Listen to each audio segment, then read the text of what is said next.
ஜாதகம் நல்லா இருக்குது, கிரகங்கள் நல்லா இருக்குது, அதனால் போகிறோம், குழந்தை வர்றோம். சிலருக்கு அந்த பாக்கியம் கொடுக்குமானா கொடுக்காது. சிலருக்கு தத்து புத்திர யோகம்னு சொல்லுவோம், அதற்குண்டான பாக்கியம் இருக்குமானா கண்டிப்பாக இருக்கும். சிலர் பார்த்துருப்பீங்க, ஒரு 40 வயசு 42 வயசுக்கு மேலே குழந்தை பிறக்கலை அப்படின்னு சொல்லிட்டு என்ன பண்ணியிருப்பாங்கன்னா, உறவுகள்லேயோ இல்லை வேற ஒரு இடங்கள்லையோ குழந்தைய தத்து வாங்கியிருப்பாங்க. தத்து வாங்கும்போது அவங்களுக்கு அந்த குழந்தை பாக்கியம் கிடைக்குமானா கிடைக்கும். அதையும் ஜாதகத்தில் பார்க்க முடியுமானா கண்டிப்பாக பார்க்க முடியும் அப்படிங்கிறத இந்த இடத்துல சொல்லிக்கலாம்.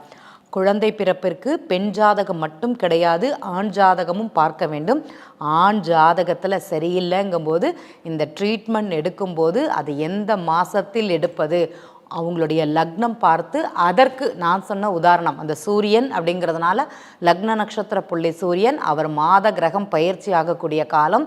இந்த மாதங்களில் எடுத்தால் சிறப்பாக இருக்கும் அப்படிங்கிறதுக்காக தான் உங்களுக்கு புரியும்படியாக அப்படிங்கிறது சொல்லித்து. ஏன்னா ட்ரீட்மெண்ட் எடுத்துட்டு அதற்காக செலவு பண்ணிவிட்டு அது நடக்கலை பலிக்கலை அப்படின்னு சொன்னவங்க தான் அதிகம். பெரியவங்கள்லாம் சொல்லுவாங்க, ஒரு கரு கலைஞ்சிருச்சு, ஒரு நார்மலாக ஒரு குழந்தைக்கு ஒரு பொண்ணுக்கு வந்து அபார்ஷன் ஆயிடுச்சுன்னு பார்த்தீங்கன்னா ஒரு வருஷம் கொஞ்சம் அமைதியாக இருங்க, அதுக்கப்புறம் அடுத்த கரு உருவாகிறதுக்குன்னா முயற்சியை பண்ணுங்க அப்படின்னு தான் பெரியவங்க சொல்லுவாங்க. அது எவ்வளோ அளவுக்கு உண்மை அப்படிங்கிறது நமக்கு பெரியவங்கள்ட்ட கேட்டால் தெரியும்.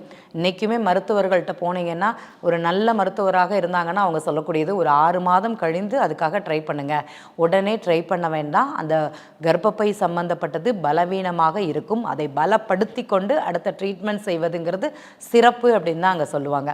ஸோ அதையும் கவனித்து கொள்ள வேண்டும் அப்படிங்கிறத இந்த இடத்துல பதிவு பண்ணிக்கிறேன்.